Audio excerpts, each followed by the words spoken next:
Cream powder பார்த்திங்கன்னா வந்து நான் வந்து ஃப்ளிப்கார்ட்டில் ஆர்டர் போட்டிருந்தேன். அது விப்பிங் பவுடர்னு கூட சொல்லலாம். 400 கிராம் 310 ரூபான்னு. விப்பிங் க்ரீம் பார்த்திங்கன்னா கடையில் கூட கிடைக்கிது. நான் வந்து பவுடராகவே வாங்கிட்டேன். இது 1 கப் வந்து நான் அந்த பவுட்ரு வந்து எடுத்திருந்தேன்னா 1 கப் பார்த்திங்கன்னா காய்ச்சி ஆற வச்சு ஃப்ரிட்ஜில் வச்சு நல்லா ஜில்லுன்னு இருக்கிற பால் வந்து இதோட ஆட் பண்ணிவிட்டு பீட்ரு வந்து நான் 7 ஸ்பீடில் வச்சு ஒரு 5 நிமிஷம் வந்து பீட் பண்ண ஆரம்பிச்சிட்டேன்.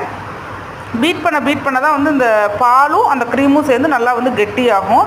இந்த மாதிரி இருக்கும். ஸ்டார்டிங்கில் கெட்டி ஆனதுக்கப்புறம் தான் நம்ம கேக்கில் வந்து அப்ளை பண்ணுற அளவுக்கு ஆகும். இப்போ இந்த கன்சிஸ்டன்சி வரைக்கும் நான் வந்து பீட் பண்ணிட்டேன் நல்லா. கேக்கு எப்பயும் போல் நம்ம 3 லேயராக கட் பண்ணி சுகர் சிரப்பு அதுக்கப்புறம் நம்ம க்ரீம் வந்து அப்ளை பண்ணிக்கலாம். இது நல்லாவே இருந்தது. இந்த க்ரீம் வந்து சாப்பிட்றதுக்கு கொஞ்சம் டேஸ்ட்டாக தான் இருந்தது. நீங்களும் ட்ரை பண்ணி பாருங்கள். இல்லை எனக்கு பவுட்ரு கிடைக்காதுன்னா க்ரீம் கூட பக்கத்தில் இருக்கிற கடையில் வந்து கிடைக்கும்.